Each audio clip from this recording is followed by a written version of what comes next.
Assalamualaikum warahmatullahi wabarakatuh. Kali ini saya akan membahas mengenai 6 dimensi administrasi publik menurut Yeremis Tekebang. Yang pertama, kebijakan publik. Kebijakan publik merupakan pemanfaatan strategi terhadap sumber daya yang ada untuk memecahkan masalah-masalah publik atau pemerintahan. Kebijakan publik mempunyai prinsip seperti tahap-tahap kebijakan, kebijakan analisis, kebijakan implementasi, dan kebijakan pemantauan dan evaluasi. Yang kedua, organisasi. Teori organisasi selalu mengalami perubahan paradigma. Paradigma pertama adalah merancang organisasi untuk mencapai efisiensi dengan sistem otoritas dan tekanan spesialisasi, sentralisasi, dan formalisasi. Paradigma kedua menempatkan manusia sebagai makhluk sosial dan ingin bekerja dengan sesama menyenangkan, jadi peran kebutuhan sosial dan kondisi lingkungan kerja penting dalam bekerja. Paradigma ketiga memandang organisasi sebagai sistem yang terdiri dari saling ketergantungan dengan lingkungan, keterbukaan pada lingkungan, keseluruhan bagian dari lingkungan, sifat rasionalitas dan objektif, serta kelompok kerja yang kohesif. Organisasi sebagai sistem mekanis dan sistem organik. Paradigma keempat berpendapat bahwa organisasi sebaiknya membentuk pasangan unit kerja atau mengembangkan jaringan dengan organisasi lain. Dan yang ketiga, manajemen.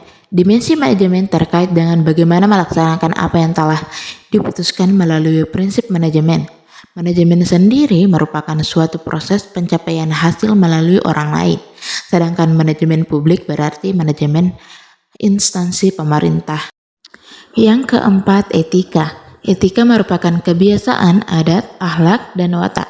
Ada 4 aliran utama etika, yaitu teori empiris yang menganggap etika berasal dari pengalaman manusia, teori rasional yang mengatakan bahwa baik buruk tergantung insentif, teori intuisi yang berpendapat bahwa manusia secara alami mempunyai pemahaman mengenai baik atau buruknya, dan teori relevansi di mana menganggap bahwa benar atau salah berdasarkan Tuhan.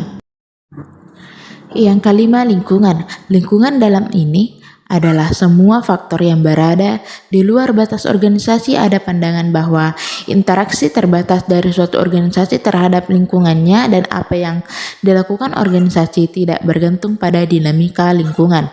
Sistem ini disebut sistem tertutup atau sistem tertutupi. Setelah itu muncul paradigma sistem terbuka atau open system. Sistem ini melihat eksistensi dan perkembangan suatu organisasi dalam hubungannya dengan sistem lingkungan yang ada di sekitarnya. Karakter lingkungan yang penting adalah turbulensi dan kemurahan hati. 6. Akuntabilitas kinerja. Untuk mengetahui ketercapaian tujuan dalam berorganisasi dapat dilihat melalui akuntabilitas kinerja yang berkaitan dengan dimensi kinerja. Akuntabilitas adalah kondisi di mana seseorang yang menggunakan kekuasaan dapat dihambat oleh instrumen eksternal dan norma-norma internal.